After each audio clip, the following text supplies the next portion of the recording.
Sandras uzstāšanos jūs varat papildināt kafiju un cepuma krājumos un dažādu ūdeni. Tūdaļ iekārtosies arī pārējie vietās, jo mums vēl pasākuma laikā jūs dzirdēsiet nelielu troksni. Neliela pavisam, jo tas nebūs troksnis, tie būs čuksti. Mēs izmēģināsim čukstu tulkošanu. Ir tāds tulkošanas veids, tulkošanas klasifikātorā. Un tad mūsu pedagogi laipni piekrituši patulkoti. Paldies viņiem un ļoti lūdzu sapratnes. Bet, tad es sākšu un jūtieties brīvi pamazām iekārtoties. Esiet sveicināti visi Raiņa nedēļā, dzējas un literatūras nedēļā. Kāpēc mēs Latvijā šo nedēļu tās saucam? To es laikam drīzāk skaidrošu mūsu Ukrainas viesiem, kas arī kuplā pulkā ir šodien. Tāpēc, ka tā ir sagadījies, ka šajā nedēļā 160 gadiem dzima latviešu viens no ievērojamākajiem dzejniekiem Rainis. Un pēc 69 gadiem šajā nedēļā viņš arī mīra. Ja? Tāpēc šī nedēļa Latvijai ir dzejas dienu nedēļa un viens no tādiem literatūras procesu kulminācijas punktiem, kad var uzzināt kaut ko jaunu, uzzināt par jau ļoti pazīstamiem autoriem, uzzināt par jauniem, noskaidrot, kādas ir šobrīd populārākās tendences. Un mēs, kas ir mēs, Raiņa māja Berķenelē, Daugavpils universitāte un biedrība Intelekta parks arī nolēmām, ka mums ir vajadzīgs šāds septembra dzejas pasākums. Tajā Rainis būs tikai tik tālu, ka mēs atrodamies Raiņa bērnības mājā. Jums jau bija iespēja nedaudz to apskatīt. Bet Rainis būs arī tāpēc, ka viņš dzīvoja te pierobežā dažādu valodu, dažādu etnisko grupu, dažādu reliģisko tradīciju krustpunktā. Un tāpēc viena mūsu šodienas pasākuma daļa būs par tulkošanu, un neba visu laiku jūs šādi baudīsiet, ko citi runā, jūs arī paši padarbosieties ar tulkošanu. Bet pagaidām šo sadaļu es tikai jūs intriģēju, tā vēl sekos. Rainis daudz rakstīja arī par individu. Viņš, protams, rakstīja par nāciju, rakstīja par tautu, bet viņa tādā filosofijā pats svarīgākais bija cilvēks ar stipru iekšējo pasauli, ar savu pārliecību. Un tas ir vēl viens tāds saskares punkts ar mūsdienu šodienas tematiku, jo mēs atklāsim šo pasākumu un pirmajā daļā runāsim par traumu. Tāpēc, ka daudz ir, protams, cilvēka dzīvē tādu notikumu gribētu, bet katram ir jāsaskaras arī ar pārbaudes brīžiem. Rainim šai sakarā bija stratēģijas, jā, tad stiprs cilvēks ir nevis tas cilvēks, kam ir daudz draugu, bet tas, kam ir ienaidnieki, tas padara cilvēku stiprāku, vienpaļnieks viņa izpratnē ir stiprāks, bet mēs dzīvojam citā ietvarā mūsdienu realitātēs, atklātāk runājam par cilvēku, par tiem izaicinājumiem, tām problēmām, ar kurām saskaras cilvēks. Un arī rakstnieki mūsdienās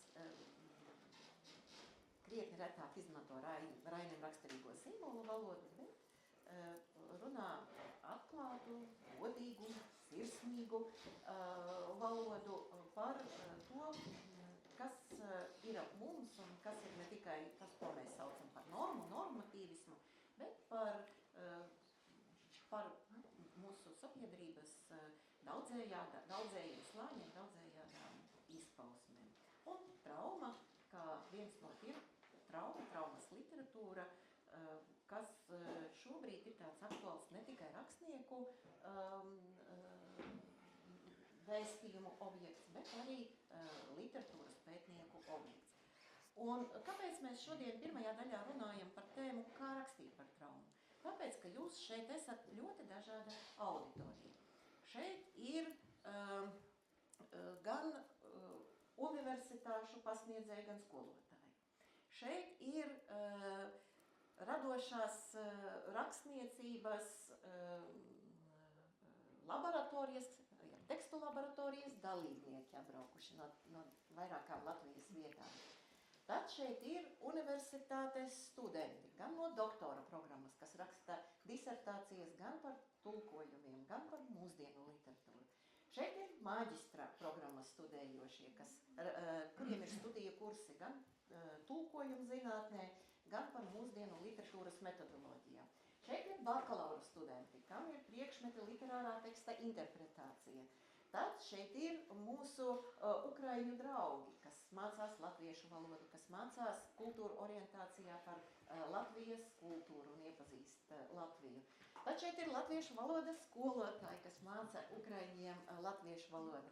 Un tad šeit ir cilvēki, kas brīvprātīgi arī nodarbojas ar sabiedrības, pilsoniskas sabiedrības veidošanu. Tā tas saucas, tātad veido šos kontaktus, tiltus starp kultūrām.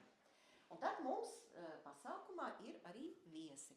Un pie mums šodien viesojas, dzejas dienas ir tas lielais jumts, zem kura mēs esam.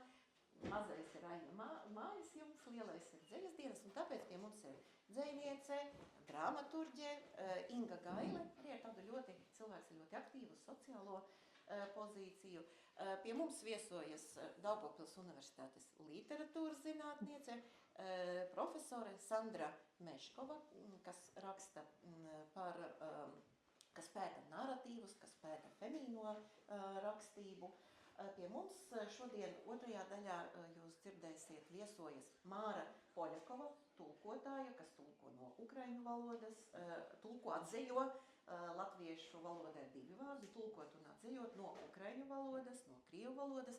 Un kāpēc ļoti svarīgi, ka viņa šodien ir Daugavpilī, jo viņa ir tulkojusi latviešu valodā grāmatu, kas saucas Enpils. Un Enpils ir Leonīda Dabičina grāmata Gorat N, ko viņa ir iztulkojusi, kas ir par Daugavpili. Un es domāju, ka mēs arī esam runājuši par to mūsu tulkojuma studiju kursā, un man ir ļoti liels prieks, ka viņa arī šodien ir te. Un galvenie viesi esat arī jūs visi, kas svētdienu šo izbrīvējāt, lai ne tikai klausītos, bet apmainītos ar viedokļiem. Gribu pateikt sirsnīgu paldies Raiņa mājas saimniecei, Inesei Bērziņai. Arī, nezinu jau kuro reizi Inese studē, bet šobrīd viņa arī studē pie mums latviešu filoloģiju. Un paldies, ka vienmēr tavas mājas durvis mums ir atvērtas. Paldies, Inesītēm.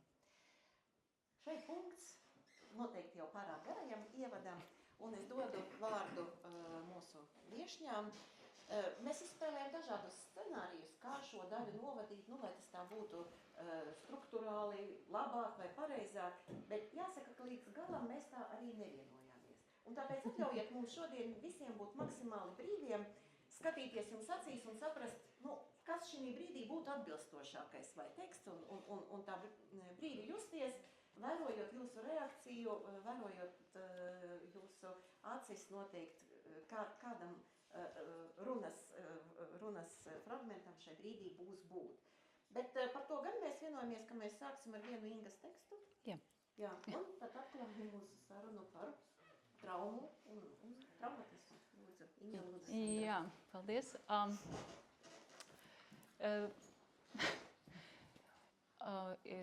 Inese Bērziņa teica, lai tie, kam jārunā, nestreso novēlē. Tas man gandrīz neiespējami, arī pēc tik ilga laika, kopš es esmu dzejniece. Un kaut kādā veidā tas arī ir saistīts ar traumu, ka ļoti liels tas uztraukums vienmēr ir pirms uzstāšanās vienalga, kādā veidā un kurā vietā tas būtu. Jā, bet mēs, paldies Maijai par uzaicinājumu. Tik skaistā dienā mēs runāsim par traumu. Un es nolasīšu pirmo to dzejoli, kas tika publicēts krājumā Migla. Tas ir titula dzejols Migla, pēc kura tad arī mani Latvijas literatūrā tā kā nodēvēja par sociālu dzejnieci. Un arī, kad nopublicēja to krājumu Migla, un tieši šī dzejoļa dēļ bija tāds tā kā kas tad ir noticis, kāpēc tu agrāk rakstīji tik liriski un skaisti, un kāpēc tad tagad tā? Nu, ok. Un pēc tam, jā, un tad mēs ar Sandru vienojamies, ka tad es nolasīšu to dzejoli, un tad es pastāstīšu par divām tādām virzieniem, kas varbūt ir manā traumas rakstīšanas dzejā, ko es saskatīju, gatavojoties šim pasākumam, un tad nolasīšu vēl divus dzejoļus, kas arī jums ir izdalīti. Bet tagad vispirms Migla. Un es celšos kājās, jo tas kaut kā man palīdz. Migla. Lūk, tā ir migla, bērniņi. Patiešām migla. Tas jums nav dzejols. Viņš ir publicēts dzejoļu krājumā Migla. Tā. Migla. Lūk, tā ir migla, bērniņi, patiešām migla. Lūk, tā tev rokās ir mitra, sačervalējusies karta. Lūk, tas ir pagrieziens, pa kuru tu būtu tikus līdz īstajam kontrolpunktam. Lūk, ir tas puika, kuram tu tagad vairs nevarēsi paskatīties acīs. Lūk, te ir rudens, čaukstošas lapas zem kājām. Lūk, te ir draugi, kur rogā, kur nezinu, ko iesākt ar tevis izsniegtām fotokartītēm, kurās redzams kāds vīrietis nometies ceļos pie 12-gadīgas meitenes nolaistām biksēm. Lūk, te ir migla, bērniņi, patiešām migla, patiešām. Lūk, te ir cilvēki, kur nekad vairs nevarēs ieskatīties tev acīs, lūk, te ir zeme, un lūk, tu vari jau droši to sacīt. Tu stāvi, izaudz un mācies tikt galā ar panikas lēkmēm, tu paliec par tiltu, par koku, tu iemācies skatīties acīs. Tu draudzējies ar cilvēkiem bez kājām un rokām, jo tev šķiet, ka tie tevi saprot. Tu raksti šo dzejoli, bērniņi, 100 000 reizi, cerot, ka kādreiz tas pazudīs. Lūk, tā ir migla, bērniņi, lūk, tā ir migla, patiešām puņķi un spermas, strautiņi, asaru, vasaru grieži. Un es iznāku klusi meža norā pie baznīcas. Ir pagājuši 3-9 gadi, un man joprojām mugurā tās pašas treniņbikses ar pārgriezto bikšu gumiju. Un cilvēki paskatās uz mani, un daži saka, nu ko, vai tad nevarēja kaut kā gaumīgāk uzrakstīt, kaut kā saudzīgāk. Jo, ja tā padomāju, saku, nahuj, bērniem zināt, ka pasaule nav rožu dārs, nahuj, saku, nahuj, tev palika tik traģiskai. Tu mums labāk patiki agrāk, kad tu daudz dzēri, izkāmēji, pieņēmies svarā un drāzīs ar ikvienu, kurš uz tevi laipni paskatījās. Tā kā nāc un gulies mums apakšā. Tā nu ir migla, bērniņi, tā nu vienreiz ir migla. Un man nav nekā cita, izņemot šo drausmīgi nobružāto un kodīgo stiegro mēli un pirkstus, kas raksta šos vārdus ekrānā kā ezera lāmā. Es eju no meža laukā un lūdzu jums, bērniņi, jūs, kas savās ģimeņu vasarnīcās, viesistabās, uz mašīnu aizmugurējiem sēdekļiem, savās laulāto gultās, jūs visu dzimumu bērniņi, kas kaut kādās pirtīs piedzērušies un apnarkojušies, jūs bērniņi, kas izdzīvoja. Es jums saku, tik tiešām tas ir riktīgi bailīgi, un tomēr nāciet reiz lūdzu laukā, vai arī pagaidiet, esiet pret sevi saudzīgi, bet es tikmēr sākšu te klusiņām elpot. Nu lūk, tāds dzejols bija, un tas ir vecs dzejols diezgan, un viņu uzrakstīju, viņš iznāca 2012. gadā. Tas krājums iznāca 2012. gadā. Jā, un kopš tā laika pasauli piedzīvojas, es esmu iemācījusies arī to, ka pasauli piedzīvo katru dienu arvien drausmīgākas un drausmīgākas traumas. Un Adorno teica, tātad visi droši vien zina šito slaveno teicienu, ka pēc Aušvicas dzeju rakstīt nevar. Pēc tam viņš šo savu teicienu tā kā paskaidroja labāk, un arī izlasot to teicienu, viņš teica, ka pēc Aušvicas dzeju rakstīt ir barbarisms, un viņš arī to vairāk domāja tā, ka dzejas lietiskošana, tā kā izmantošana kaut kādas savas slavas iegūšanai vai naudas pelnīšanai ir barbarisms. Un, protams, lielā mērā arī viņš pārdomāja šo savu ideju, tāpēc, ka uzradās Cēlāns, kas rakstīja ļoti labi, nevis ļoti labi, bet ļoti spēcīgu dzeju arī pārdzīvojusi Aušvicu, jāatzīst gan, ka man ir jāpasaka, ka Cēlāns uztaisīja pašnāvību. Tātad, bet es ceru, ka mēs, rakstot par traumu, iemācīsimies izdzīvot un tomēr ieraudzīt arī pēc traumas to pasaules skaistumu joprojām eksistējošo. Un labi, tagad tikko tūlīt par Dievu pateikšu. Tikko Rīgā bija tāda Lielbritānijas dzejniece, Joelle Taylor. Viņa ir performances dzejniece. Un viņa ir piedzīvojusi 5 gadu vecumā seksuālu izmantošanas izvarošanu. Un viņas dzeja lielā mērā balstās šajā piedzīvotajā traumā, bet viņa ir ārkārtīgi spēcīga performances dzejniece. Un es, kad redzēju to, kā viņa uzstājās, es redzēju tajā, ka katrā viņas tās uzstāšanās reizē ir tā kā dziedināšana. Un dziedināšana ne tikai viņai, bet arī visiem tiem, kas klausās to viņas dzejoli. Bet viņai bija tāda viena rinda dzejolī par Dievu, kurš stāv, notiek tas drausmīgais gadījums, pat ne tieši konkrētais, bet vienkārši notiek trauma. Un tas Dievs stāv sabāzes rokas kabatās un tā skatās. Un es teiktu, ka tas ir mana sajūta par Dievu šobrīd arī lielā mērā. Un varbūt tā ir tā mūsu traumēto cilvēku sajūta par Dievu. Man vismaz tāda sajūta, gan, piemēram, Ukraiņu, gan Gazas iedzīvotāju sajūta. Es nezinu, es varu tikai minēt, protams. Un arī, bet katrā ziņā tā ir arī mana sajūta par Dievu, ka viņš tajā traumas brīdī, viņš ir sabāzis tās rokas kabatās, viņš stāv un skatās. Un tad tā dzeja, ko mēs rakstām, un ko jūs varat arī rakstīt, man liekas, ir kaut kas tāds, ko mēs varam to Dievu katru dienu tā kā pamodināt vai izkustināt no tā viņa sastinguma brīža. Jo, protams, mēs esam tie arī, kas iedomājas to Dievu. Bet tā trauma to Dievu ir nolikusi tajā sastinguma brīdī, es tā iedomājos. Un viņš tā kā skatās, ko tur darīt, jo viņš ir mums iedevis brīvo gribu visiem. Bet ar to dzejas palīdzību mēs viņam varam izkustināt, varbūt. Un tāpēc, un man ir divi, kad es skatījos uz saviem dzejoļiem, man ir divi virzieni tajā traumu rakstīšanā. Viens ir, kur es esmu rakstījusi par, protams, pēdējā laikā, arī pēdējā krājumā daudz par Ukrainu. Un varbūt, ka mēs visi izdzīvosim tajā krājumā. Esmu daudz rakstījis par Ukrainu. Un arī pēdējā laikā vēl par citiem varmācīgiem konfliktiem. Bet otrs ir tā diskriminācijas trauma, kas ir sievietes diskriminācijas trauma. Un Maija minēja, ka Rainim bija dažādas stratēģijas, kā tikt galā ar traumām. Es teiktu, ka viena no viņa stratēģijām bija aspāzija. Jā. Un tad es gribu rakstīt vairāk par to, kā viņai, kā aspāzijai vai kā sievietei ir to diskriminācijas traumu pārdzīvot. Un tāpēc es esmu jums izdrukājusi vienā pusē cars dzejolis, kas ir pārstāv to vienu ukraiņu traumu, bet arī piemin sievietes traumu. Un otrā pusē ir Melliņa ievārījums, kur varbūt pat es nelasīšu, bet kas pārstāv to sievietes diskriminācijas dzejo traumu.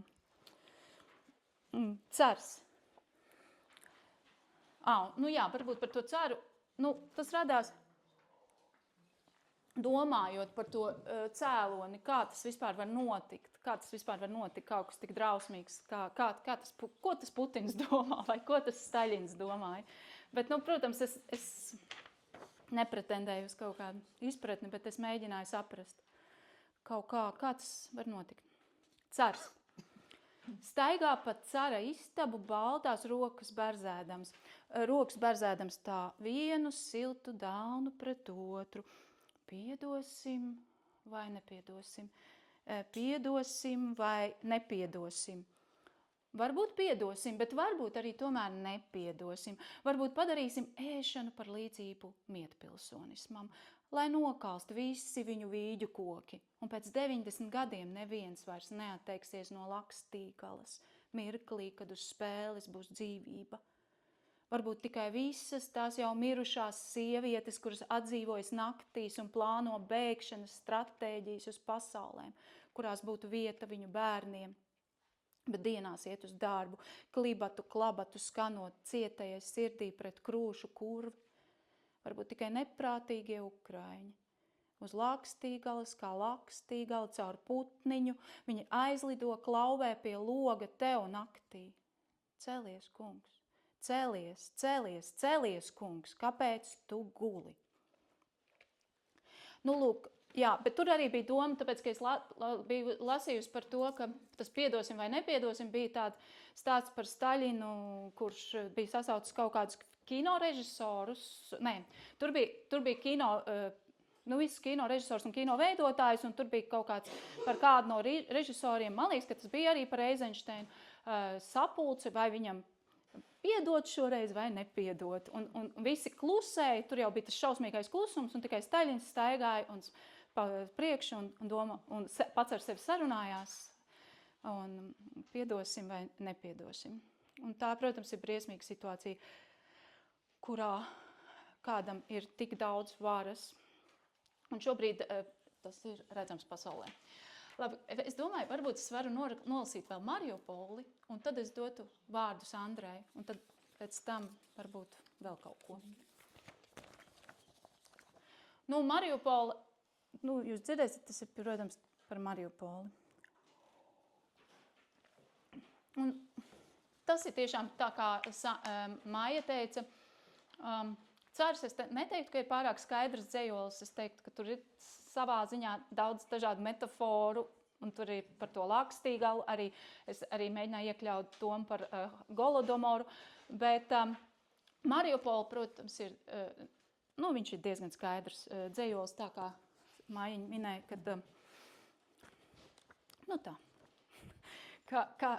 kad, ko redzu, to dziedu. Mariupoli,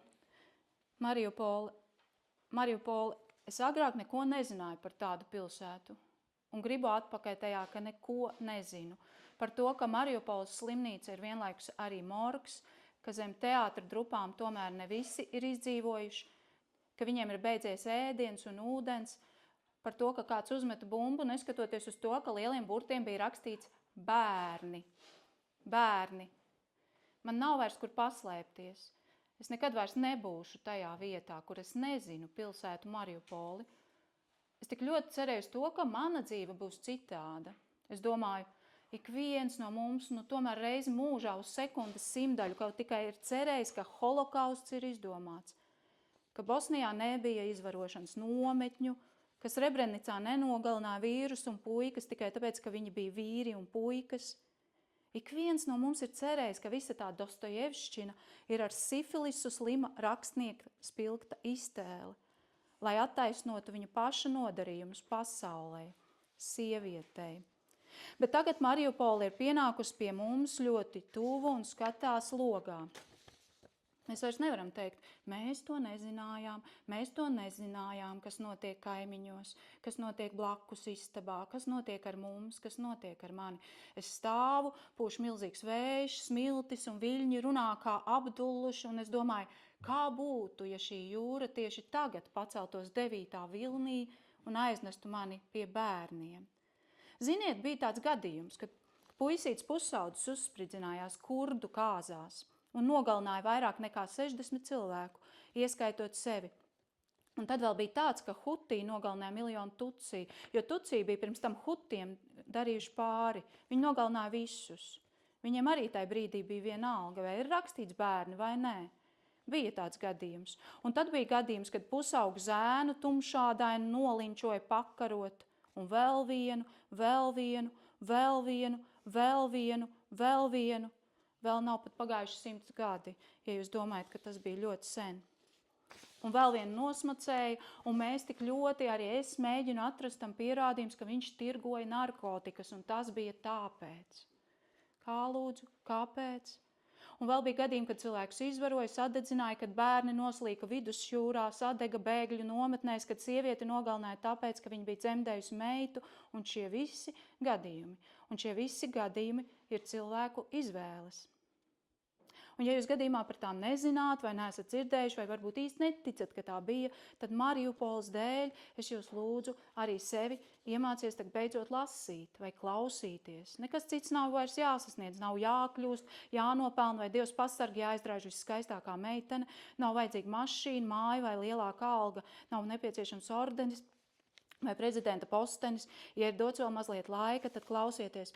Ja mums ir beigusies nauda, un mēs vairs nevaram nopirkt grāmatas vai samaksāt par internetu, kur var atrast arī diezgan daudz svarīgas informācijas un zinātnisku pētniecisku rakstu par baltu velti, bet ja mums nav naudas, tad ejam uz biblioteku, kura vēl nav sabombardēta, un prasām, lai biblioteka mums iepērk arī kaut ko citu, ne tikai pašas populārākās grāmatas, jo mēs esam pelnījuši, lai mums būtu grāmatas, kurās varam lasīt un toties nojausmai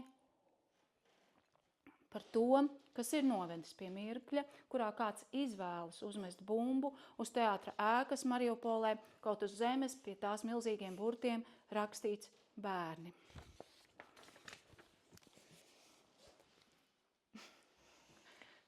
Jā, poēsis, jā. Vispār vai vajadzīga ir interpretācija?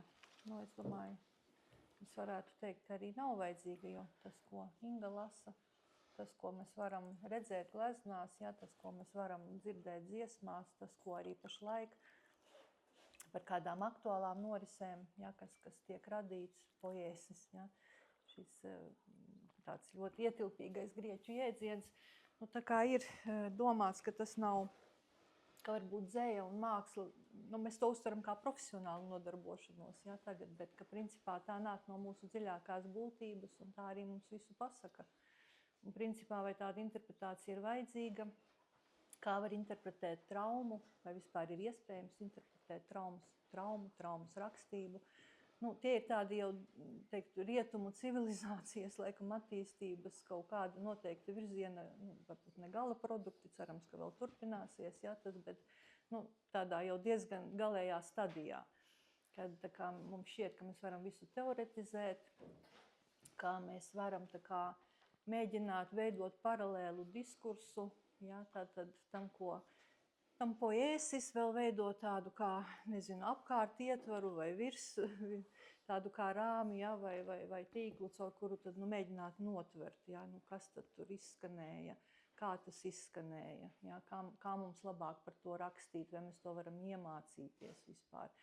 Visi šie, man tas tā pilnīgi spontāni uzpeldēja šis te sakāmais, jā, jo patiešām šajos tekstos un vai vispār tūlīt drusku par iedzienu traumu mēs parunāsim.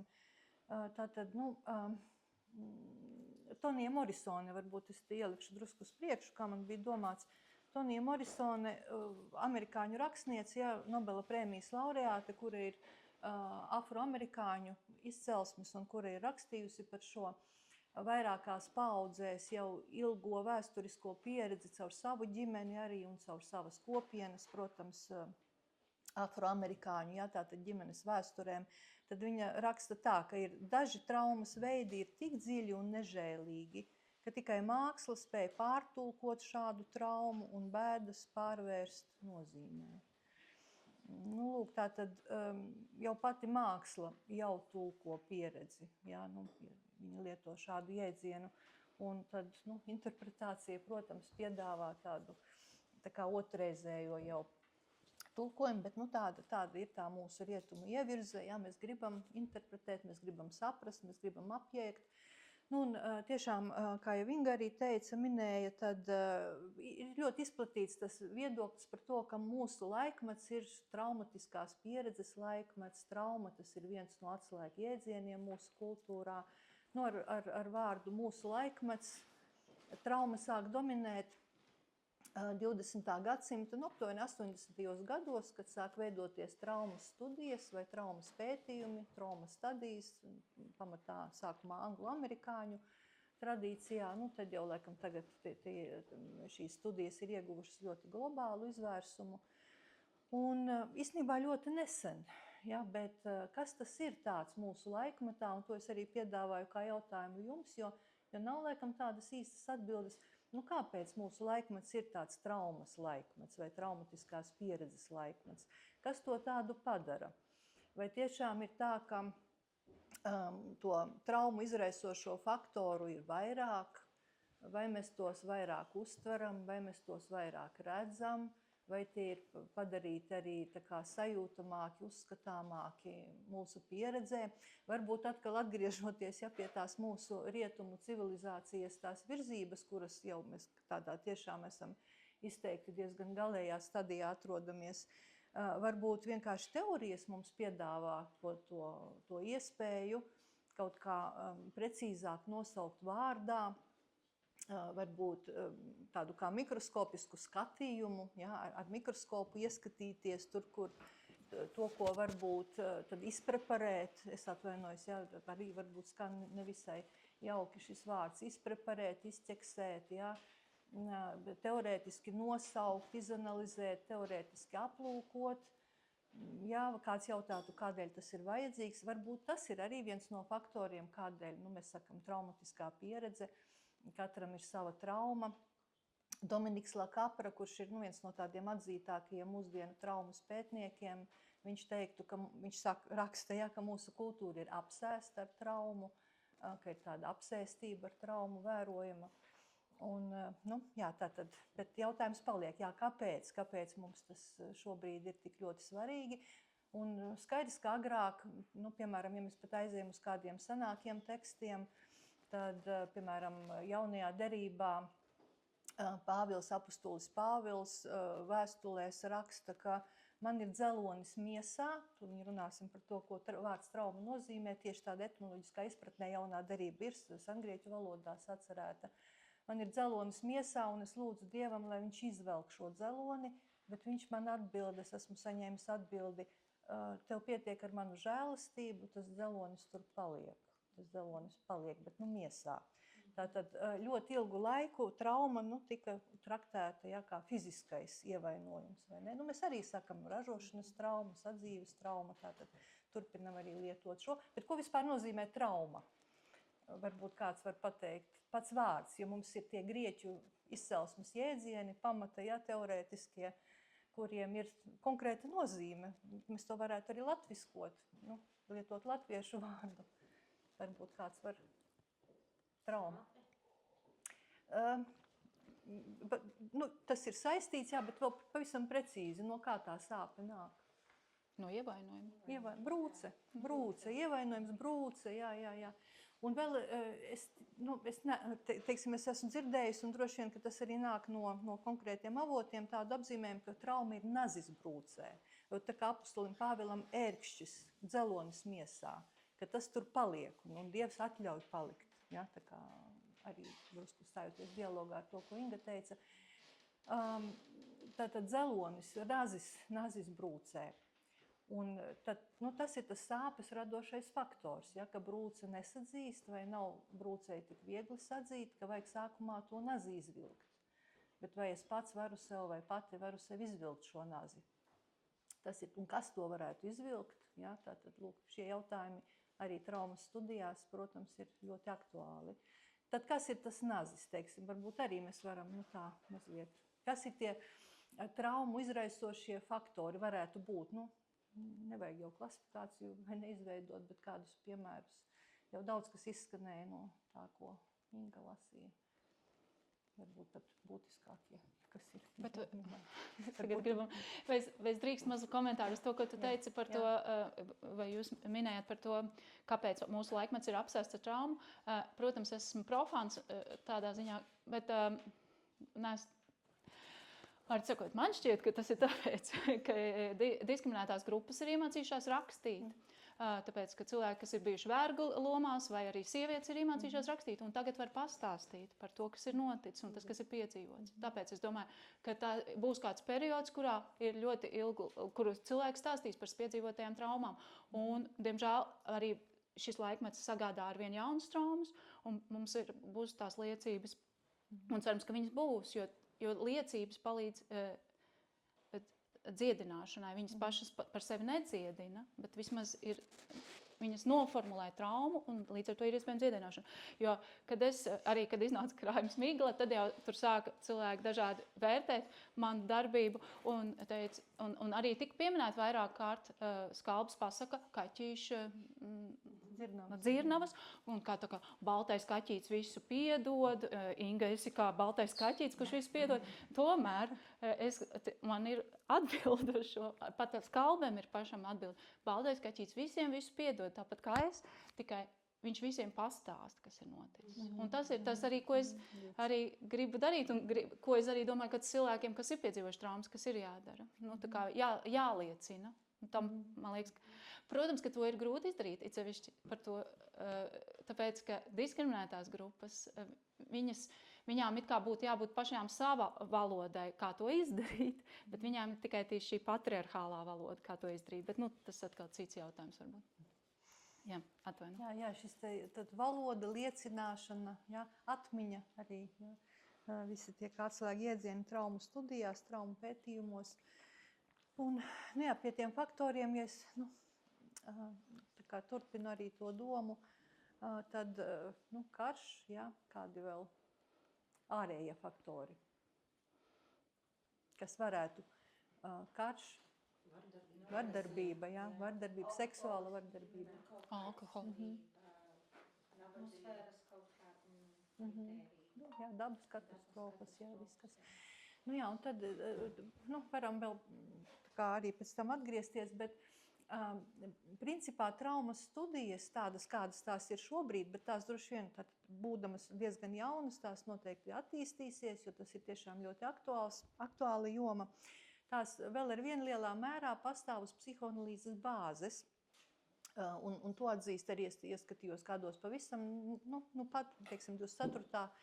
gadā vēl apkopotos krājumos, kur priekšvārdā ievadā, jā, redaktori, ievirza vai apkopo vēlreiz to pētījumu lauku un visur atzīst, jā, ka freidiskā psihoanalīze vēl ar vienu ir tā metodoloģiskā bāze, kā mēs saprotam šo iedzienu, un tātad pēc Freida iznāktu, ka trauma tā ir psihes dvēseles, ja, jo vārds psihe, grieķu vārds psihe arī nozīmē dvēsele, ja, un tas varbūt mums arī kļūst daudz skaidrāk, jo tā psihe šķiet, psihe, jā, kaut kas tāds ļoti zinātniskais termins, bet dvēsele, to mēs arvien vēl turpinam tā kā sajust, ja.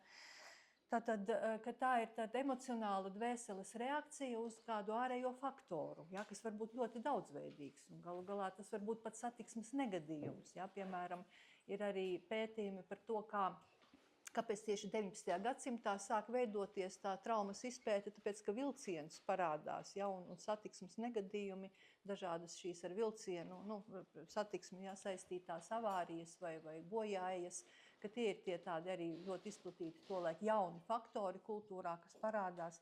Un tātad dvēseles reakcija vai psihes vai emocionālā reakcija uz ārējo faktoru, tātad nevis ārējais faktors, bet iekšējais faktors.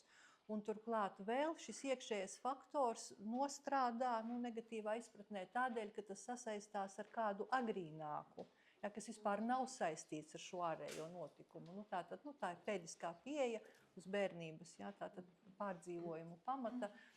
Tās mūsu problēmas un tai skaitā arī traumatiskā pieredze tā kā uzslāņojas un aktualizējas.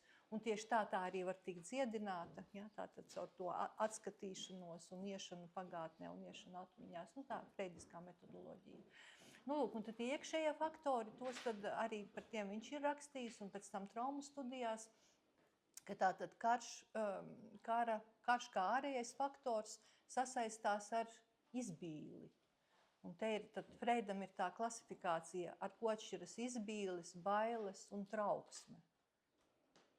Kāpēc tieši izbīlis? Nevis tik daudz bailes un trauksme var būt simptoms jau, ja, daudzām problēmām, tā skaitā arī traumatiskam sindromam, bet izbīlis piepešs, negaidīts, kas nav gaidīts, ja, tātad, kas var būt kaut kas ļoti globāls, kā dabas katastrofa, tsunami, ja, vai kas, vai arī kaut kas pavisam, tāds, teiksim, lokāls un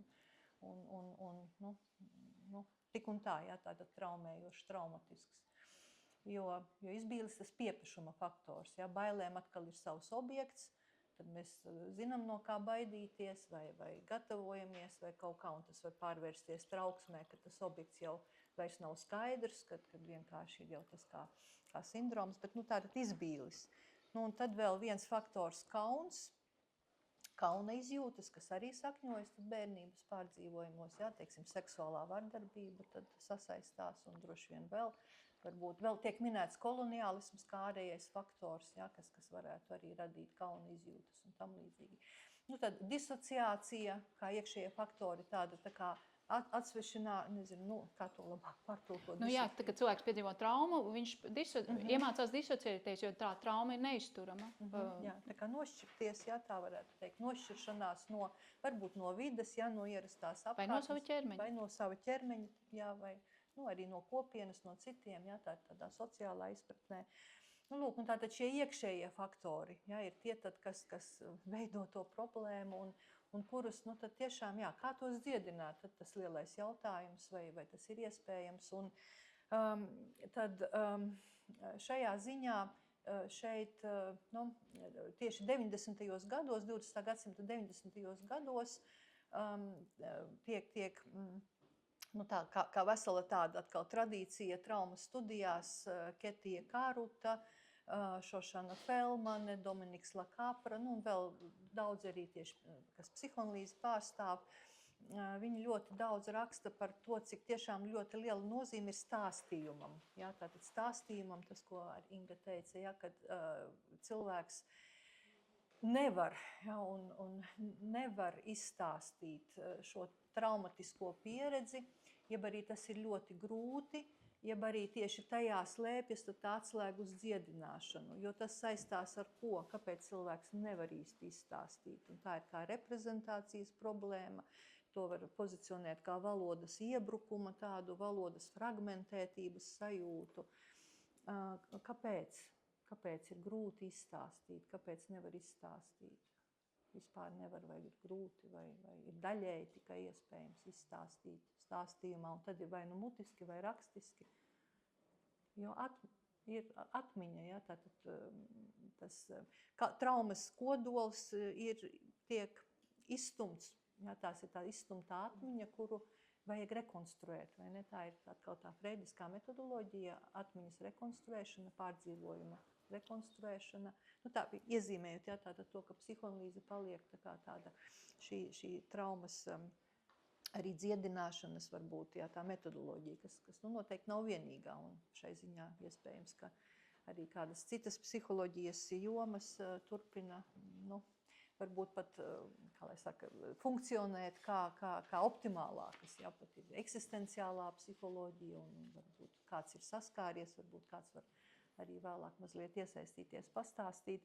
Jo pats būtiskākais, tad kas ir vispār stāstījumā, un tad šeit traumas studijas ir starpdisciplinārs lauks, kur tā tad ir psiholoģija, psihoanalīze, vēsture, kulturoloģija, medicīna, psihiatrija, un arī naratīvs, tātad naratīva pētniecība, jo stāstījuma galvenais atslēgvārds ir jēga, jēgas veidošana. Stāstījums ir tas, kā mēs veidojam jēgu caur valodu, valodas stāstījums jēga. Jēga ir nozīme, varbūt šeit arī var domāt, kurš vārds ir precīzāks. Un ja es spēju tātad izveidot jēgpilnu stāstījumu par notikušo, ja es to spēju atcerēties, izveidot stāstījumu par to, un tad vai tātad mutvārdos tas notiek kā tas talk cure, jeb tā runas terapija, ko arī popularizē Freids savu laiku, un tā tas arī turpinās, vai arī rakstīšana, rakstība kā terapijas veids, vai ne? Tad tas iet dziedināšanas virzienā, bet tad problēma ir tā, ka sevišķi rakstībā, tad cik lielā mērā tas rakstošais subjekts ir klātesošs tam, ko viņš vai viņa raksta. Un spēja būt klātesošs, vai tieši otrādi varbūt mēģina paslēpties. Šeit ir daudz dažādu to problēmu, ko tai skaitā traumas studiju pētnieki izceļ. Es varu vienu komentāru? Tad es varbūt arī dodu tālāk vārdu. Ja vēl varbūt turpināsim diskusiju. Tad... Bet par to Freidu. Jo es, protams, zinām apstākļu dēļ esmu par to daudz interesējusies, bet ne tik pamatīgi. Bet man arī iznāks, ka acīm redzot stāstkrājums drīz, kur būs viens no stāstiem, kas saucās Freids. Bet Freids jau 19. gadsimta beigās uzrakstīja rakstu, kurā izvirzīja hipotēzi, ka visas bērnu neirozes vai cilvēku neirozes balstās seksuālā varmācībā, seksuālā pārdarījumā. Pēc tam viņš no šīs idejas sabijās, jo ja viņš tas ir mans rakstnieces šobrīd, es neesmu teorētiķi. Tāpēc... Izbijus. Viņš pats izbijās. Viņš izbijās, jo saprata, ka ja viņš to publicēs, tad tas apvainos daudzus viņa draugus un arī viņa tēvu. Tā vai citādi. Un viņš izvēlējās iet tajā citā virzienā, tajā superego, id, ko mēs visi pazīstam. Bet tomēr šī hipotēze ir, un tagad pēc 100 gadiem, kurus mēs būtu varējuši pavadīt traumu dziedinot, mēs atgriežamies pie tā, ko viņš teica. Un daudz citu pētnieki arī to ir tagad pierādījuši no citām pusēm, un ka ļoti daudz cilvēki ir piedzīvojuši seksuālu traumu bērnībā, un ka varbūt, ka tā ir viena no primārajām traumām. Labi, bet vienkārši gribēju šo pieminēt, ka ir šis fakts, ka tas notika jau ļoti sen, bet, diemžēl, tas aizgāja tajā ēnā, tāpēc, ka tas būtu bijis ļoti traumatiski priekš pasaules struktūras un kārtības. Un tad 100 gadus viss turpinājās, diemžēl, tāpat, pavecam lielā mērā. Tā vai citādi. Tas ir ļoti vienkāršot, un tā kā es šo gribēju pieminēt, un tagad es nolasīšu vienu diezgan briesmīgu dzejoli. Un es pastāstīšu, kāpēc viņu uzrakstīju. Un tagad man ir tāda pieredze, viņš nav pārāk populārs, un dažreiz cilvēki arī Somijā, kad tulkotājs viņu lasīja, tad divas sievietes tā kā vienā brīdī aizspieda ausis, ka tas nav iespējams to klausīties. Bet, var sakot, tas ir rakstīts tāpēc, lai es gribēju iedot balsi tām divām jaunajām sievietēm, un tas ir īsts gadījums, kas notika Krievijā, un kā es par viņu uzzināju, ka tas Varmāka, viņš bija dabūjis tās meitenes un turējis pagrabā vairākus gadus, un pagrabā un arī savā mājā. Viņas tika izglābtas, viņas abas ir dzīves, viņš tika ielikts cietumā, viņš iznāca no cietuma ārā, un tad Ksenija Sobčak viņu intervēja. Un tas man izraisīja šausmīgas dusmas, jo viņa tā kā interesējās par viņu, kas un kā un ko, un man neinteresē. Man neinteresē, ko šis cilvēks domā. Un tas man izraisīja tādas dusmas, tāpēc es gribēju uzrakstīt dzejoli, ko šīs meitenes domā, ko šīs sievietes domā. Jā. Tā. Bet tas ir, šis tas par Dievu. Pirmajā reizē bija visbailīgāk, kaut viņš bija mums sagādājis nepieciešamo informāciju, grāmatu, kur viss ir izskaidrots. Un tajā laikā, kamēr viņš tās meitenes tur turēja, piedzima 2 bērni vienai no sievietēm, no viņa. Šis tas par Dievu. Pirmajā reizē bija visbailīgāk, kaut viņš bija mums sagādājis nepieciešamo informāciju, grāmatu, kur viss ir izskaidrots. Tā bija grāmata ginekoloģijas studentiem vai tam līdzīgi, es nezinu. Protams, ja viņš būtu pircis prezervatīvus tai mazajā ciematā, kura mājas pagrabā mūs turēja, iespējams, tas būtu aizdomīgi un vispār. Kurš tad nu mūsu valstī tā mīl tos prezervatīvus no tiem, kuriem atļauts mīlēt? Kaut kas bija pat izklaidējoši tajā, kā mēs gatavojāmies dzemdībām, jo nebija pārāk daudz mums abām, ko darīt pagrabā. Kaut gan viņš atnesa mums arī dažreiz tā saucamos sieviešu žurnālus, es neesmu spējusi uz tiem paskatīties pēc tam vairs nekad. Skaidrs, ka man nebūs bērnu. Man gan arī līdz pat šai nedēļai, kurā es šo te dziedu, nebija mēnešreižu. Tās vienkārši tā arī nebija sākušās. Neskatoties uz visu to sievietes pienākuma pildīšanu pastiprinātā apjomā un kādu ilgāku laiku man nebūs dzimuma akta ar vīrieti, varat man ticēt, es mēģinu jokot, vai to var saprast? Viņš bija ļoti iepriecināts, ja par viņu tā var teikt. Nē, apmierināts būtu precīzāks vārds. Apmierināts, ka man nav mēnešu reižu. Es faktiski biju ideāla sieviete, ne tā kā tā otrā, kuru viņš nekad neizlaida no pagraba un drāzu turpat lejā, vienmēr misionāru pozā. To, ka to tā sauc, es zināju, nebija jau nekāda svētule. Vēl gan es iedomājos, ka viņš viņu neveda augšā, jo viņai bija cilvēki, kas viņu varētu meklēt, kaut kāda tur tante un māsītes, bet man faktiski bija tikai viņa, un viņa bija ieslēgta pagrabā. Nekādi nevarēja mani izglābt. Tieši es, daļkrūta, straujā glābu viņu ar nodzeltējušu grāmatu, elektriskajā tēkanā vārītu ūdeni un neticību par to, vai tiešām tas var būt tik sāpīgi, cik viņa kliedz. Pārplēšot visas plēves un bungādiņas, asinīm šķīstot un sūdiem, padarot kurlu ikvienu cilvēku apkaimē, kuri ielīda dziļāk alās. Nē, tas nebija kliedziens, mums tikai šķita. Vējš atnesīs siltāku laiku, nāc paies kā mani, sieva. Man bija ļoti bail, ka ja viņa tā klieks, viņš tomēr pārkāps to savu omertu, vai kā nu tur viņš to dēvēja, atnāks un piebeigs mūs. Neskatoties uz to, ka viņa dzemdēja viņam dēlu. Es jums saku, viņa dzemdēja viņam dēlu. Mēs to ielikām kastē un sasedzām ar manu džemperi, uz kura bija adīta eglīte, nodilusi kā dieva līdzjūtība, jo bija ziema un viņai bija piens, bet neviens gudrais ne gans pie mums neatnāca caur 3 pagraba durvīm. Viņa ieradās vēlāk, kad mēs faktiski jau vairs negaidījām. Vēlāk, kad viņai bija jau bijušas 2. dzemdības. Arī toreiz negribējām bērnu atdot, tik trakas mēs bijām. Teicām, ka bērns būs kluss, mēs varam to audzināt, nebūs nekādu problēmu. Viņš nenoticēja šitādiem māņiem, un jau nākamā dienā, kad mēs aizmigām pārgurušas, viņš paņēma bērnu, un atkal viņa kliedza vēl skaļāk nekā dzemdību laikā. Auroja, gaudoja, vaidēja tā, kura kļuvusi bija par pagraba grīdu. Es faktiski neticēju, ka tas ir iespējams, bet tomēr tā bija, un ciemats aizslēģoja gan logus, gan durvis, skursteņas, akas, ausis, raganu laiks nu dien, nemeloja mums pareģi gudrie. Viņa kliedza, ieraugot tukšo kasti, taustīt to tā, it kā bērns būtu varējis sarukt par īkstīti, paslēpties noplukušajos kartonu atlokos. Viņa kliedza, viņš noliekšoja lejā. Un es domāju, ir kirdiha ar mums cauri.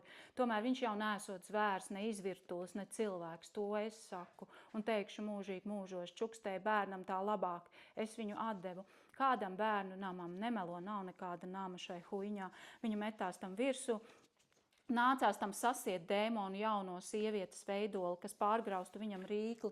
Ja vien viņš varonis brangais nebūtu spēcīgāks, dziediela dievišķā mūza, ar mašīnas aizbraucu dura, viņš čukstēja, un cīņas karstumā neattapa, ka pateicis pilsētas nosaukumu. To dzirdēja tikai es, cilvēka atvasa. Tad pēc varenās cīņas sirmgalvas gurdais aizsēja man acis un muti ar lakatu, kurš smaržoja stipri pēc ētera. Bet es jau tā biju pie tā pieradusi, ka tas man neņēma vispār.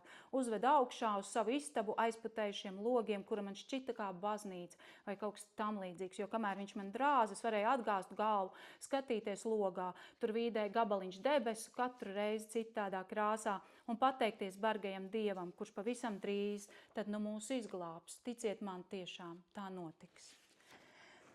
Nu jā, šitāds man dzejolīts. Okay. Jā, bet, labi, un tad es gribēju nodziedāt jums vienu dziesmu. Man tikai jāpaklausās, jo viņi ir, tas ir dzejols, kas ir rakstīts tautas dziesmu stilistikā, uz tautas dziesmas bāzes. Bet man ir jāpaklausās, jo man ir mazliet man ir balss, bet dzirde man ir diezgan tā. Un es tagad esmu aizmirsus bišķiņu. Kā? Roka baltā, roka to aizlaižu naudiņā, naudiņā. Nu labi. Un es daļai dziedāšu to. Man bija vienā baltā roka, to aizlaižu naudiņā, kur palika tā naudiņa,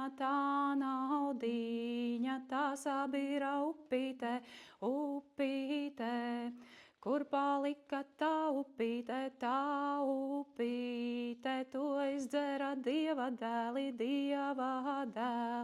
kur palika Dieva dēli, tie aizgāja debesīs, kur palika debestīņa, tā novērsa savas acis, kur palika tavas acis, tā skatīja savus bērnus, kur palika tavi bērni, tie redzēja visu skaidri, kur palika, viss ir skaidrs, to nošāva maizes rinda, kur palika maizes rinda, to sadrupa putekļos, kur palika tie putekļi, tie uzgāja debesīs, kur palika debestīņa, debesis ir sen kā ciet. Kur palika sen kā ciet? Un ko tu jautā to, ko nevar? Man tas sāp. Kur palika tās sāpītes, tās aizgāja dusmu ceļu, kur palika dusmu ceļš, tas sasēja jaunas rīkstes, kur palika jaunas rīkstes, tās kaunās saļimušas, kur palika tas kauniņis, tas uzgāja debesīs, kur palika debestīņa, debesis jau sen ir ciet. Nebūs vaļā 5 gadus. Dievdēli skatās kīno, dievdēli izdeguši, kur palika izdeguši, tie aizgāja gazas pelnos, kur palika gazas pelni, tos iecepā maizīte, kur palika tā maizīte, to apēda Dieva dēli, kur palika Dieva dēli, tie aizgāja tālu zemi, kur palika tāla zeme, tā aizgāja melnu ceļu, kur palika melnais ceļš, tas pieplūdā asinīm, kur palika asintiņas, tās ieplūdā jūriņā, kur palika tā jūriņa, to izdzēra Dieva dēli. Dzīvība ir tāda lieta, kuras nepietiek šeit visiem. Kur palika, visas domas, visi pirmie pavasari, visas ieelpas un siltums. Es iededzu gaišu sveci, pirms to apēd gāzas bērni. Es iededzu gaišu sveci, skaitīt savus bāleliņus. Nav nevienu. Pati nāve nomirusi, mūs ir vienus atstājusi. Dieva dēls skatās kīno. Ko tu saki, nav tik traki? Tā ir kultūra, kas izzūd, lai tie aizdzen melno runci, tad mēs dosim viņiem maizes, tikai tiem, kam baltas rokas. Kur palika baltas rokas, tās nograuza mani bērni, kur palika tavi bērni, 6 mīra, viens palika, kur palika, viens palika, es paslēpu zem svārkiem, Kur palika tie svārciņi, tos atdevu kareivim, Kur palika tas kareivis, vēl izguļ saldmes miegu, kurš gan ņēmis tādas svārkus? Kur palika tas smiedziņis, tas aizgāja debesīs, debesis jau sen ir ciet. Nav neviena, ņemši maizi, pabaro to viens palika, veca sieva sajukusi, kam mums viņai atdot maizi, labāk bērniem, viņai esot.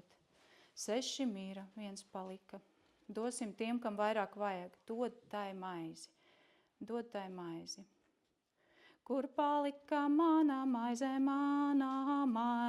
kur palika mani bērni, kur palika mani svārki, satums nakts pār jūras krastu, viņa guļ, ko nesīs diena. Kāda diena? Diena sen jau nomirusi. Es iededzu savu sveci, skaitīt savus mazos bērnus. Viens no bada, viens no slāpēm, 3 zem drupām, viens bez kājām, asiņoja līdz nomira. Un viens manī. Kur palika, viens ir tevī. Kur palika, viens, kas tevī. Kur palika, tas, kurš tevī. Kur palika.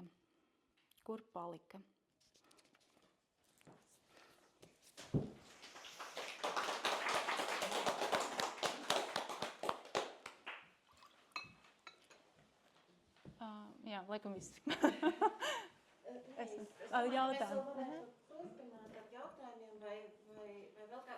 Es varbūt ar tādu vienu sākšu paralēli par to, ko jūs teicāt, bet jūs nebūs jāatries kājās, bet es pret visiem neveikli jūtos. Mēs šovasar ar kolēģi bijām letonistu seminārā un uzaicināts Jānis Gailis, latviešu psihologs. Viņš laikam tika uzvārda sakritība, viņš strādā Parīzē un arī mācījies franciešu psihoanalīzi.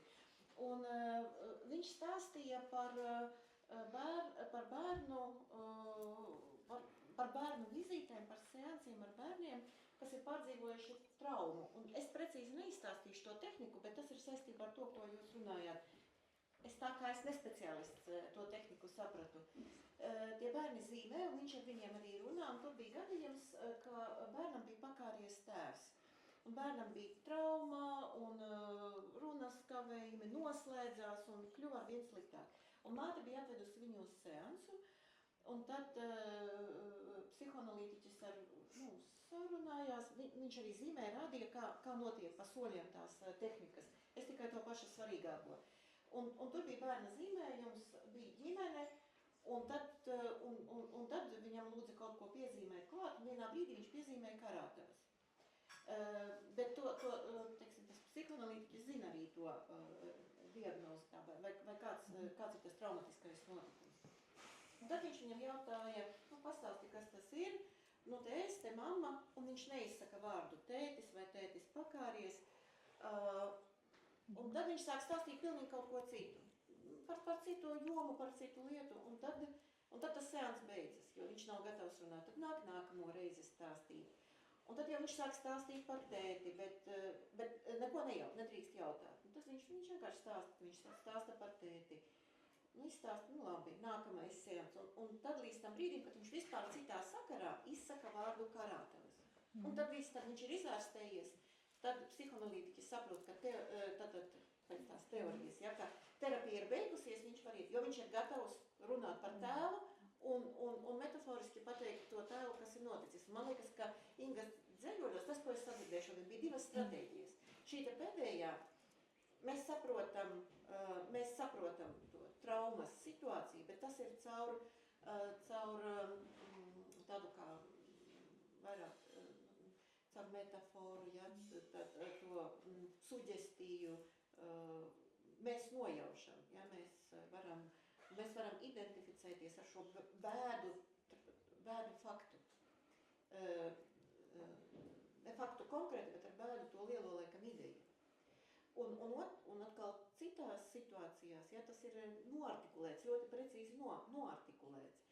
Un tad, ja mēs atkal tā Sandras ideja, ka nebija tās tradīcijas runāt par traumu, bet kāpēc tagad parādās? Nu, varbūt tāpēc, ka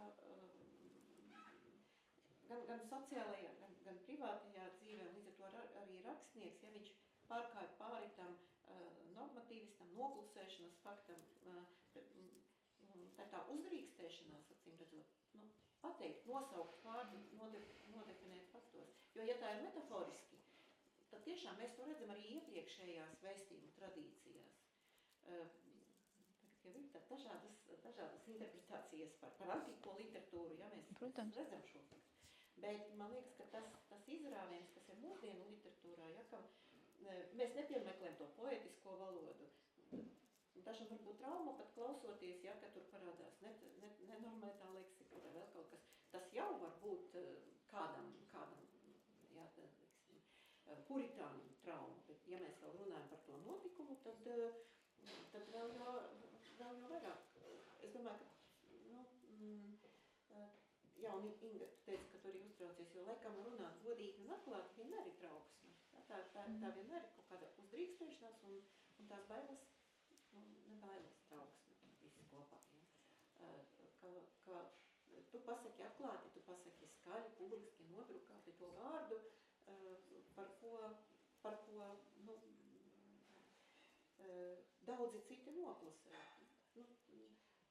Tā arī iespējams vēl padomju tradīcija arī, kas nāk klāt. Kāpēc par to ir jārunā? Kāpēc vispār par to ir jārunā? Kāpēc tā saruna ir sākta? Bieži vien, ja, kad, teiksim, kad no vardarbības cietusi persona runā, kāpēc tas viss bija jācelā? Šāds teiciens. Ja, kāpēc par to jāveido raidījums vai jāraksta kāda grāmata? Kā vieglāk ir palikt tajā normatīvisma, noklusēt to vārdu telpā, nekā respektēt, ka šāds fakts ir noticis, ja, ka ir tie notikumi bijuši. Es varu komentāru, kāpēc par to jārunā? Jā, mēs... Tāpēc, ka tas dod brīvību. Tā ir brīvība. Jā, ne tikai... Es domāju, protams, ka tas var būt retraumatizējoši. Ja cilvēks ir piedzīvojis šādu traumu, tad viņam tas var, šo tekstu uzklausot, tas var būt arī retraumatizējoši, vai arī kaut kādu atmiņu paverošu. Bet jebkurā gadījumā tas tad nav slikti. Ja tā ir pieauguša cilvēka auditorija, tad tas jebkurā gadījumā var būt turpmāk dziedinoši. Varbūt tajā konkrētajā brīdī tas var būt sāpīgi vai satricinoši, bet tas var būt turpmāk dziedinoši. Protams, jābūt uzmanīgiem ar bērnu auditoriju, jo viņi neizvēlās vēl. Pieauguši izvēlās, kur viņi ies, ko viņi darīs, ko viņi klausīsies. Bet tāpēc arī bērnu auditoriju. Tāpēc, piemēram, pirms iznāca Krājums Mīglai, es arī runāju ar savu terapeiti par to, kā tas būs maniem bērniem. Viņa teica, es nezinu, tajā brīdī maniem bērniem bija, man pat jaunākā meita nebija piedzimusi, manai meitiņai bija 5 gadi, viņa teica, diez vai viņa lasīs tavu dzējoļu krājumu šajā brīdī. Un tad, kad viņa lasīs, tad jau tu varēsi ar viņu aprunāties. Bet tas cits, vēl man ienāca prātā, tu teici par to uztraukumu, un es domāju, jā, tas, protams, ir par to atklātu runāšanu, bet tur ir arī kaut kāds tā kā slimības pazīmes, jo es ar Joelu tagad iepazinos ar Joelu Tayloru, kur arī ir tātad līdzīga pieredze, un arī viņa to risina caur savu dzēju. Un tad arī citas pazīmes ir līdzīgas. Mēs abas nebraucam ar mašīnu, mums ir diezgan liela paaugstināta, kaut kādas tās lietas, ka tā kā cilvēkiem, kuriem varbūt nav pēdas, ir grūtāk slēpot, tad mums arī ir kaut kādas pazīmes, kuras ir interesantas sakritības, arī varbūt tāds izteikt atvainošanās ik pa brīdim cilvēki, bet tas tikai piebilda, tas nav arī nekāds. Bet par to, ka tas cilvēkiem dod brīvību. Tā ir terapijas ideja. Jā. Es varbūt gribēju vēl piebilst no traumas studijām, ir tas individuālā un kolektīvā trauma. Un, protams, ka traumas diskursa veidošana un māksla ir tad, arī pēc teorijām, māksla ir tā prioritārā loma traumas diskursa veidošanā tieši tādēļ, ka tas ir gan priekš, jo traumā atkal viņš atgādina to, ka sevišķi kolektīvā traumā, bet arī individuālā traumā tomēr nav tikai tas upuris vai cietušais, ka ir pāridarītājs, ir cietušais, ir liecinieks, varbūt ir klusējošais liecinieks, varu sakot, varbūt arī netiešais liecinieks, un ir vairāk vienmēr iesaistīti. Ja? Nav tā, ka traumas skar vienu pašu cilvēku. Un tad tajā, sevišķi kolektīvās traumas līmenī, tad ir ļoti svarīgi, ka katrs no viņiem, tātad caur savu šo poēsis, šo jaunradi, vai caur vēl kādā veidā, vai caur kaut vai tikai caur empātiju, kas arī kaut kā taču izpaužās darbībā, vai kā, ka viņi visi līdzdarbojās, un līdz ar to veidojas tas daudzšķautņains, tas skatījums. Un līdz ar to tā kā paveras vairākas durvis arī, kā lai saka, kā to traumu, jo galvenais būtu šo traumatisko pieredzi, šo izdzēsto vai izstumto atmiņu tā kā iestrādāt. Ja? Un tāpēc tieši valoda, tieši poēsis, kā valodas augstākais, pilnīgākais, ja? pats potenciālākais pielietojuma veids, ja tā es atvainojos drīkst izteikties, tas ir tas poēsis, mēs jūs lietojam valodu, ja? Un tā jaunrada valodas radošais lietojums, atkal tas skan varbūt nevisai, kā teikt, bet tātad, sapratāt, par ko ir runa, tātad dzejnieks, dzejniece, kad lieto valodu un savas šīs te pieredzes izteikšanai, ka tas ir tieši tas veids, kā pavērt durvis arī citiem, arī tiem, kas varbūt nav tieši saistīti ar šo konkrēto traumu, bet ar līdzīgu traumatisko situāciju, caur empātiju, un ka līdz ar to paveras kultūrā šie dziedināšanas ceļi, kad, piemēram, noskatoties teātri, tas ir senais katarsis arī princips, tātad publiski sevišķi, noskatoties teātri izrādi, klausoties dzejas lasījumu, dziedājumu sevišķi, kā ir iespēja līdzdzīvot, atbrīvoties, katarsa strādā, mēs visi zinām, kas ir katarsa, ka tā ir tā senākais mākslas vispār funkcijas Aristoteļa noformulētais, mākslas, misija varbūt, vai mākslas funkcijas, tas izpausmes veids, un arī traumas gadījumā, vai ne? Tā kā, katrs, kas raksta dzeju, kas atcer mūziku, kas kaut kā izpauž savu pieredzi vispār. Freids teiktu, ka atmiņa vispār ir traumatiska, jebkura atmiņa, tāda plašākā izpratnē, ka tas ir tā lielā dzejnieka misija, tas, ka dzejnieks ir ugunszaglis, Rimbaud to teica, dzejnieks ir ugunszaglis, dzejnieks ir tas, kurš nes citiem, kurš nes Prometejs, kurš nes citiem uguni. Tā kā paldies. Jā. Paldies par to. Bet mums jau, protams, mēs, kas dzīvojam šajā areālā, ir arī visa tā koloniālisma trauma un padomju laika trauma, bet es vispār nezinu, kā būs kas vispār tagad notiks, jo tās traumas, kas cilvēkiem ir jāpiedzīvo šobrīd Ukrainā, tas ir ļoti grūti to saprast un uz to skatīties. Un kāda valoda, jo man šķiet, ka valoda kaut kur, tur varbūt tas ir pār tālu, bet jau kaut kādā ziņā valoda ir trauma. Jo valoda ir ļoti patriarchāla. Viņa ir tāda veidojas, bet arī, viņa kaut kādā ziņā viņa ir trauma, bet viņa ir tā mūsu izvēlētā trauma, kuru mēs esam izvēlējušies priekš mūsu saziņas, bet cik brīvi mēs viņu esam izvēlējušies, un pie tam arī, bet tāpēc es nezinu. Un tad, kad, tas, ko es gribēju pateikt par to, ka, ka viss tas padomju laiks, kurā mēs vienkārši nebija ne dieva, ne seksa, bet tikai alkohols, kas mūs jau ir tā samocījis, un mēs vēl neesam nekādā veidā tuvu dziedināšanai, bet kaut kā tikai taustamies to dziedināšanas pusi, un tagad šis karš, un es nezinu, kā mēs spēsim atrast tos ceļus, lai dotu cilvēkiem, tā kā jaunu valodu, nezinu. Tāpēc tie cilvēki, kas to piedzīvo un kas spēja par to liecināt, man liekas, un ir jā, mums viņa jāatbalsta un viņa jāklausās. Un arī šobrīd Latvijā ir tagad pēdējās dienās aktualizējis gadījums, kur kāds mākslinieks ir seksuāli izmantojis meitenes, kurām šobrīd ir 30 gadi, vairāk pat. Un šis gadījums ir nonācis līdz tiesai, viņš ir arī notiesāts, bet viņam ir iedoti 3 gadi nosacīti, tāpēc, ka viņam ir 80 gadi. Un tāpēc, ka viņš arī ir bijis cienījams mākslinieks, un tik grūti ir pieņemt to, ka tagad ir jāpārskata šī attieksme pret viņu pilnīgi visi, tāpēc, ka, bet tie nodarījumi ir šausminoši. Un viņi, tie ir vairāk kā 5 cilvēki, kura dzīves ir tā vai citādi sabojātas. Un ļoti grūti ir šo skatīties un šo saprast un tam noticēt. Un tur arī viņi stāsta par to, kā arī tie speciālisti, kas ir bijuši iesaistīti šeit, psiholoģijas eksperti, kā viņas ir izturējušās pret šīm sievietēm, kas ir stāstījušas par to, un cik tā kā briesmīgi. Jo viņas ir, protams, viņas grib, lai sistēma saglabājas tāda, kāda ir, jo tā ir daudz ērtāk. Tas brīdis, kurā tu uzzini par traumatisku pieredzi, vai tas brīdis, kad mēs uzzinām par Mariupolu, vai kad mēs uzzinām par Buču, ir šausminoši arī tiem, kas neesam tajā.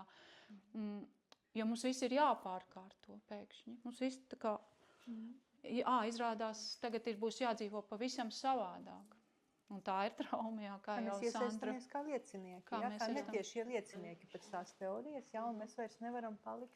Mēs arī par sevi to pašu varu teikt, jā, ka,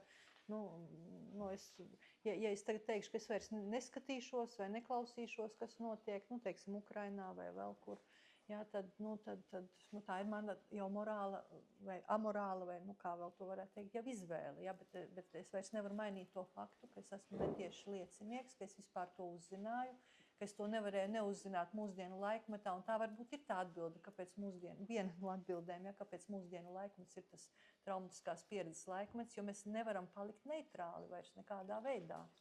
Vai tad tā ir mūsu konkrēta izvēle, neko neskatīties, nekam nepievērst uzmanību, ja, dzīvot, nezinu, alā, ja, tad tā ir mana izvēle, un tad var spriest, vai tas ir morāli, amorāli, vai tas es audzēju sevi, pasargāju sevi, tā, vienkārši. Parasti jau neizdodas izvairīties tik un tā. Tā lieta, jā, un ja es to pat nejauši dzirdu, tad tā jau ir liecinieka, netiešā liecinieka tas status, vai ne? Vēl par to valodas, es tomēr, valoda kā trauma, jā, es domāju, nevar būt tā, ka valoda pretojas pieredzes pārdzīvojumu izteikšanai, tur ir tā lieta ar to traumatismu. Es piedzīvoju, varbūt to valodu kā traumatisku tieši valoda pretoja. Tāpēc, ka tā trauma varbūt arī piedzīvot no tās izglītības puses, un līdz ar to tad, tur ir kaut kāda disociācija. Tā kā mana pretestība ir tas pats, tie cilvēki, kas man nodarīja pāri, man tagad gribēs mācīt, kā man jārunā, un šeit veidojas tā traumatiskā pieredze, kas droši vien arī daudziem bērniem vai pieaugušiem bērniem ir problemātiski. Bet es domāju, ka tur jau arī, un tad vēl es domāju, tā otra tēma ir tas senais, kā mūsu valoda ir veidojusies un kā mūsu struktūra ir veidojusies, vai kā mūsu rietumu valoda ir veidojusies, kur jūs minējāt to dzelonis miesā un jauno evaņģēliju. Tur ir, evaņģēliju veidojot, arī notika kaut kāda trauma, jo ir apokrifiskie evaņģēliji, kas nav iekļauti oficiālajā evaņģēlija korpusā, un to mēs varam uzskatīt par zināmu traumu, jo Marijas evaņģēlijs tur nav, Filipa evaņģēlijs, ka tur nav, par kuru mēs uzzinājām tikai vēlāk. Protams, tā kā, jā, šis es neko neapgalvoju, tikai tā interesanti, ka tas tā notiek. Un tajā visā tomēr ir tās cilvēku izvēles, kā mēs ko darām, lai saglabātu kaut kādu drošības sajūtu, vai es nezinu, ko. Patvērtos, jā. Tā skaitā valodā, jā. Jā, lai patvērtos tajā, lai tas haoss neuzbruktu, kā traumatiskais haoss. Jā, bet dzeja ir katrā ziņā risinājums daudz. Vai kādi jautājumi? Komentāri vai jautājumi?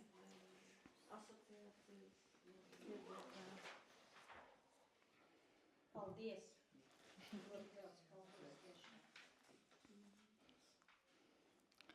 Paldies jums, ka jūs teicāt, lai es nestresoju.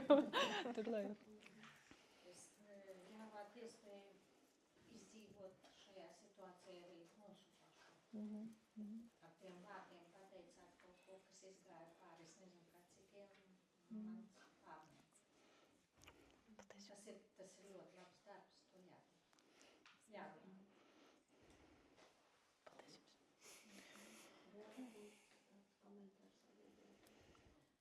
Laikam jādara, jā. Teikt liels paldies, jo par šīm lietām jārunā. Paldies. Jums vēl būs iespēja pienākt klāt un aprunāties, jo laikam publiski par to Gribu pateikt, ka varbūt ne visu vārdu mēs varam saprat mūsu līmenī, bet pēc jūsu emocijas ir ļoti tas barjeras pēc mūsu valodas ir, es domāju, iznīcinātais, jā. Tāpēc paldies jums par šo. Paldies jums, Lūdzu. Tāda pirmā reakcija. Es arī labprāt padalītos. Mariupoļa ir mana dzimta vieta. Pilsētā mana bērnība, laimīga bērnība. Mana jūra. Paldies jums. Es sāku teikt, jā, man ļoti uzrunāja, jo es esmu līdzīgi, tā kā esmu pieredzējis arī tās traumas, un man ir sociālais darbs ar bērniem, un ir nācies kā reiz vairāk kārt būt klāt šiem bērniem, kad viņi stāst arī par tām savām traumām, un tas ir ārkārtīgi smagi. Man liekas, tā ir arī tāda milzīga drosme atklāt to, kas ar tevi ir noticis, un tā kā dalīties, un laist atkal tās sāpes sev cauri, jo ļoti bieži jau gribās vienkārši noslēpt. Kā nejust, neredzēt, nedzirdēt, tad, ja es nepievērsīšu uzmanību, tas nebūs. Tā liels paldies. Jā, tā ir tā elpošanas lieta. Tomēr es esmu piedzīvojis to, ka tā ir brīvība, kuru var iegūt. Jo pēkšņi tagad es esmu atguvusi izvēles brīvību. Es varu izvēlēties. Darīt tā vai nedarīt. Kamēr es par to nerunāju, bet es pašā laikā es nedomāju, ka visiem cilvēkiem, kas piedzīvojuši traumu, būtu publiski jārunā. Viņi var pastāstīt sev, viņi var uzrakstīt viņi var pastāstīt terapeitam, viņi var uzrakstīt sev uz lapiņas, bet jebkurā gadījumā, ja tu esi dabūjis to no sevis kaut kā sev mazliet distanci no tā dabūjis, tu iegūsti brīvību rīkoties. Un tas ir, man liekas, ļoti svarīgi.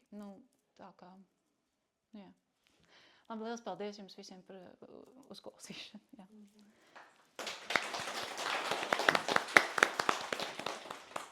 Liels paldies Ingai un Sandrai, un paldies arī publikai, jo par tiem, kas dalījās emocijās, un tiem, kas arī paņems impulsus no šodienas līdz. Paldies.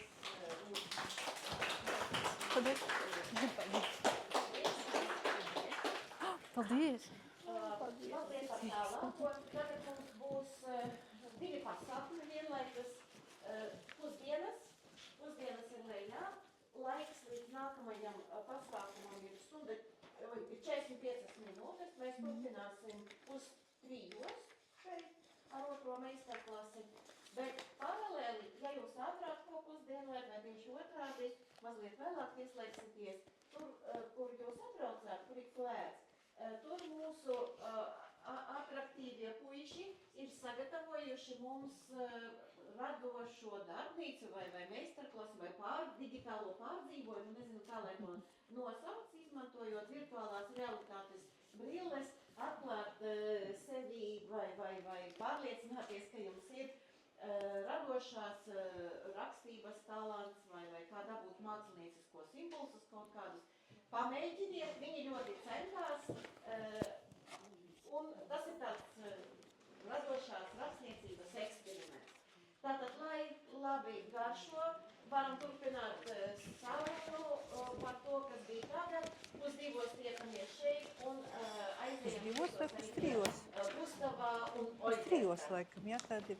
Savukārt es papildināšu Maiju, ka jūs varat paņemt to ēdienu un izvietoties visā mājā. Nāc šeit, iet uz terases, iet ārā uz soliņiem. Vai, tomēr klausīties ir tam visam.